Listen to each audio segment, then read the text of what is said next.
राधे राधे दोस्तों। कैसे हैं आप सब। आज की कहानी है मेरा पति मुझे जानवरों की तरह पीटता है। आज फिर से आयुष ने जिया को बहुत मारा। जिया की गलती सिर्फ इतनी सी थी कि उसने आज रात के खाने में रोटियां नहीं बनाई थी और चावल बना दिया था, क्योंकि उसकी कमर में बहुत जोरों का दर्द हो रहा था और उससे रोटियां बनाने के लिए खड़ा भी नहीं रहा जा रहा था। लेकिन इससे आयुष और उसकी माँ को कोई भी फर्क नहीं पड़ता था। उन लोगों के लिए तो जिया मात्र एक नौकरानी थी, जो दिन भर उन लोगों की सेवा करती थी और रात में आयुष को सुख देती थी। जब तब आयुष और उसकी माँ अपना फालतू का गुस्सा भी जिया के ऊपर निकाल लेते थे, क्योंकि वह लोग जानते थे कि जिया उनका कुछ भी नहीं बिगाड़ सकती है। इतनी ज्यादा सीधी है कि उसकी आवाज तक नहीं निकलती है। मायके में उसके माता पिता है नहीं और भाई भाभी ने जैसे तैसे जिया की शादी करके अब उससे अपना पलड़ा झाड़ लिया है और उन्हें कोई भी फर्क नहीं पड़ता है। जिया जी रही है या मर रही है, भाई भाभी बस अपने आप में ही मगन है और ननन से कोई भी मतलब नहीं है। कोई और ठौर ठिकाना है नहीं जिया का। नौकरी जिया करती नहीं है, तो हर हाल में उसे आयुष के साथ ही निभाना है, चाहे वह उसे कैसे भी रखे।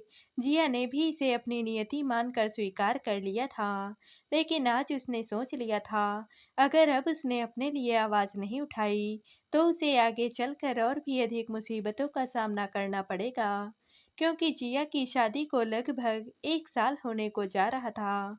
लेकिन अभी तक आयुष और उसकी माँ के स्वभाव में कोई भी बदलाव नहीं आया था। आज आयुष ने जिया को इतना मारा था कि उसके निशान बुरी तरह से उसके शरीर पर उभर आए थे और उसकी सास खड़ी होकर तमाशा देख रही थी, क्योंकि उन्हें भी बहुत सुख मिलता था जब आयुष जिया को पीटता था। जिया आज बहुत ज्यादा गुस्से में थी, लेकिन एक दुबली पतली छोटी सी लड़की एक हट्टे कट्टे नौजवान का क्या ही कर सकती थी। पुलिस के पास जाना चाहती थी, लेकिन उसे पता था इतना आसान नहीं है। आयुष और उसकी माँ इतने होशियार थे कि जिया को जब भी मारते थे, वो लोग तेज साउंड में टीवी चला देते थे, ताकि पड़ोसियों को कुछ भी पता ना चले कि अंदर क्या हो रहा है। पर आज जिया ने एक निर्णय ले लिया था अपने जीवन के लिए, क्योंकि अब कोई ना कोई निर्णय लेना तो जरूरी हो गया था। खाना खाने के बाद रोज की तरह आयुष दारू पीने लगा और उसके बाद बेसुध होकर सो गया। सासू माँ भी अपनी दवाइयाँ खाकर सो गई। बस जिया को मौका मिल गया। जिया ने बहुत ही फुर्ती से अपने दुपट्टे से आयुष के हाथ पैर अच्छे से बेड के साथ बांध दिए और मुंह में एक कपड़ा डाल दिया। उसके बाद बालकनी में पड़ा एक बैट, जो कि शायद आयुष का ही था और काफी टाइम से बालकनी में पड़ा रहता था, उसे उठाकर आयुष को मारना शुरू किया, जिससे आयुष की आंख खुल गई और वह जोर जोर से चिल्लाने की कोशिश करने लगा, लेकिन उसके मुंह से कोई भी आवाज नहीं निकल रही थी। जिया ने बहुत ही होशियारी से आयुष की अच्छी पिटाई की उस बैट के साथ, जिससे आयुष तड़प उठा, लेकिन एक भी निशान उसके शरीर पर आने नहीं दिए। ऐसी ऐसी जगह पर मारा उसे। इसी बीच जिया की सासू माँ को ऐसा लगा कि जिया के कमरे से कुछ तोड़-फोड़ की आवाजें आ रही हैं और वह उठकर उसके कमरे में आई और वहां के हालात देखकर चिल्लाने लगी और बोली, क्या कर रही है? आयुष को मार क्यों रही है? इतना कहकर वह आगे बढ़ी। इस पर जिया ने वही बैट उठाकर सास की तरफ बढ़ाया, जिसे देखकर वह समझ गई यह तो कुछ भी कर सकती है और अब उसे ही मारेगी। जिया की सास को कुछ भी समझ में नहीं आया और वह घर से बाहर की ओर भागी। रात का समय था, सब लोग सो रहे थे। जिया की सास ने पड़ोसियों का दरवाजा जोर जोर से खटखटाया और बोला, जिया आयुष को बहुत बुरी तरह से मार रही है। किसी को भी यकीन नहीं हुआ कि जिया जैसी सीधी साधी लड़की अपने पति को मार भी सकती है। जिया की सास ने पड़ोसियों से बोला, अरे कोई तो मेरे बेटे को बचाओ, जल्दी से कोई तो पुलिस को बुलाओ, नहीं तो वह मेरे बेटे को मार डालेगी, वो तो पागल हो गई है। पड़ोसी जिया की सास के साथ जिया के घर की तरफ भागे और जब पड़ोसी घर के अंदर गए तो घर का नजारा तो कुछ और ही था। जिया डरी सहमी हुई घर के एक कोने में बैठी हुई थी और आयुष ने जिया के बालों को पकड़ा हुआ था और जिया गिड़गिड़ा रही थी, प्लीज मुझे मत मारना, मत मारना, मेरी कमर में दर्द था, इसीलिए मैंने रोटी की जगह चावल बना दिया था। आइंदा से ऐसी गलती नहीं करूंगी, प्लीज मुझे मत मारो। पड़ोसियों ने देखा कि जिया बेतहासा डरी हुई है और आयुष उसे मारने के लिए उसके बिल्कुल करीब खड़ा है। जिया के सारे चेहरे और शरीर पर आयुष ने कुछ देर पहले जो उसे मारा था उसके निशान थे, जिसे देखकर पड़ोसियों को समझते देर नहीं लगी कि आयुष ने जिया को कितना मारा है। लेकिन अभी थोड़ी देर पहले जब जिया ने आयुष को अच्छे से धोया था, उसके कोई भी निशान आयुष के शरीर पर नहीं थे, बल्कि सांस के बाहर भागते ही जिया ने बड़ी ही होशियारी दिखाते हुए उसे खोल दिया था और वह खुद कोने में बैठ गई थी। इतनी मार खाने के बाद आयुष जैसे ही आजाद हुआ था, वह जिया को मारने के लिए उसकी तरफ दौड़ पड़ा था। इसी वजह से जैसे ही पड़ोसी घर में घुसे थे और उन्होंने अपनी आंखों से देखा था कि आयुष जिया को मार रहा है, और सबको समझते देर नहीं लगी कि आयुष जिया के साथ कैसा व्यवहार करता है। अब जिया की सास कितना भी बोलती कि जिया ने आयुष को मारा है, कोई भी नहीं मानता, बल्कि सबने अपनी आंखों से देखा कि आयुष जिया के साथ कितना गलत व्यवहार कर रहा है। इसी बीच किसी ने पुलिस को फोन कर दिया था और पुलिस भी उसके घर पर आ चुकी थी। पुलिस के सामने सारे पड़ोसियों ने बढ़ चढ़ कर बताया कि उन्होंने अपनी अपनी आंखों से देखा है, आयुष जिया को बहुत बुरी तरह से मार रहा है। बेचारी कितनी डरी सहमी हुई है। जिया के शरीर के चोट साफ साफ बता रहे थे कि उसके साथ घरेलू हिंसा हुई है। आयुष और उसकी माँ कुछ भी बोलते, किसी को कोई भी यकीन नहीं होता, और सच्चाई भी यही थी कि आयुष जिया को मारता था, लेकिन आज तक किसी को यह बात पता नहीं थी। पुलिस वालों ने जब जिया से पूछा तो उसने डरते डरते बताया कि कुछ भी गलत हो जाने पर आयुष उसे जानवरों की तरह से पीटता है और धमकी देता है कि अगर वह पुलिस के पास गई तो वह उसे हमेशा के लिए घर से निकाल देगा या फिर उसे मार ही डालेगा। और ऐसा करते वक्त वह तेज आवाज में टीवी चला देता है ताकि जिया की आवाज घर से बाहर ना जाए। पड़ोसियों ने भी इस बात की गवाही दी कि अक्सर जिया के घर से टीवी की तेज आवाजें आती हैं, और आज भी आ रही थी। पुलिस वालों ने जब यह सब कुछ सुना तो वहीं पर आयुष को दो चार तमाचे लगाए और बोला, तेरी हिम्मत कैसे हुई अपनी बीवी के ऊपर हाथ उठाने की और उसे ऐसी धमकी देने की, ऐसा केस बनाऊंगा ना कि बाहर निकलना मुश्किल हो जाएगा।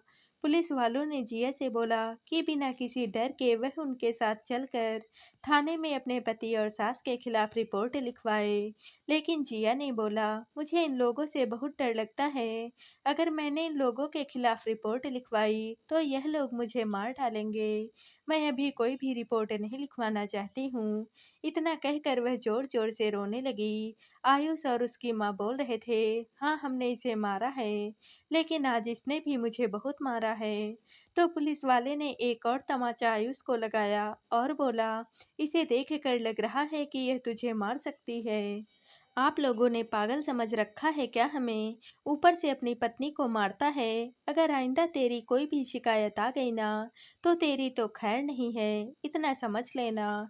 और जिया से बोला, अगर फिर कभी इसने तुम्हारे ऊपर हाथ उठाया तो बिना किसी डर के तुम थाने में आना, तुम्हारे पति और सास को हम सीधा कर देंगे और देख लेंगे कैसे यह तुम्हें और मारता है या घर से निकालता है। ऐसे लोगों को पुलिस वाले 2 मिनट में सीधा कर देते हैं। और जिया की सास की तरफ देख कर बोला, आइंदा से अपनी बहू का ख्याल रखना, नहीं तो आप भी लंबा नपोगे। इतना कहकर पुलिस वाले वहां से चले गए। पड़ोसियों ने जिया से बोला, अब तुम्हें डरने की कोई भी जरूरत नहीं है। अगर यह दोनों माँ बेटा आइंदा तुम्हारे साथ कोई भी ज्यादती करें या तुम्हारे ऊपर हाथ उठाएं तो तुम किसी भी तरह से आवाज लगाना, हम सब तुम्हारी मदद के लिए आ जाएंगे।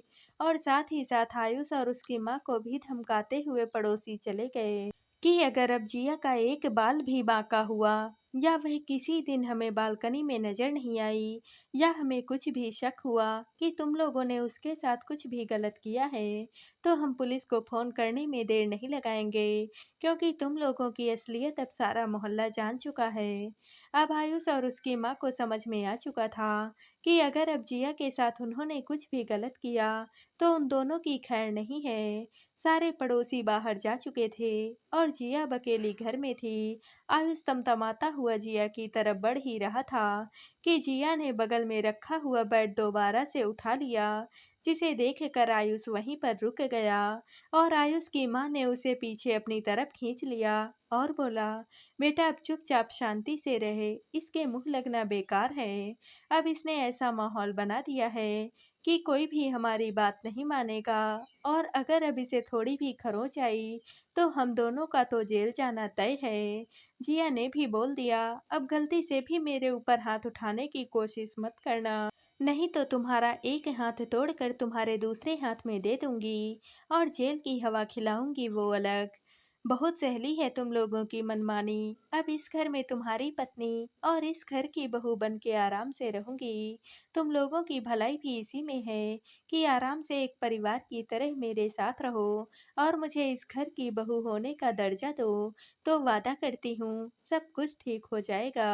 वरना अगर तुम लोग शांति नहीं चाहते हो तो अब मुझे भी शांति की कोई भी जरूरत नहीं है। तुम लोगों के साथ रहते रहते मैंने भी उत्पात करना सीख लिया है और तुम जैसे टेढ़े लोगों को सीधा करना भी सीख लिया है। अब अगर गलती से भी मेरे ऊपर हाथ उठाया तो कैसे कुटाई होगी याद रखना, और यह कुटाई तो तुम्हें जीवन भर याद रहेगी ही। गलती मेरी ही है कि मैंने खुद को कमजोर समझा था। आज जब मैंने एक बार हिम्मत की तो तुम लोगों को तुम लोगों की औकात दिखा दी ना। तो आगे से अपनी औकात में ही रहना। वादा करती हूँ तुम लोग औकात में रहोगे तो मैं भी एक अच्छी पत्नी और अच्छी बहू बनकर ही रहूंगी। लेकिन अगर तुम लोग औकात के बाहर निकले तो मुझे भी अपनी औकात दिखाना अब आ गया है। तो दोस्तों, आप सबको यह कहानी कैसी लगी कमेंट करके ज़रूर बताइएगा और वीडियो को लाइक व शेयर कीजिएगा। दोस्तों, अगर आप इस चैनल पर नए हैं और अब तक आपने हमारे चैनल को सब्सक्राइब नहीं किया है तो प्लीज़ और कहानियों से जुड़ने के लिए हमारे चैनल को सब्सक्राइब कर लीजिएगा। कल मिलते हैं एक और नई कहानी के साथ। आप सभी का बहुत बहुत धन्यवाद।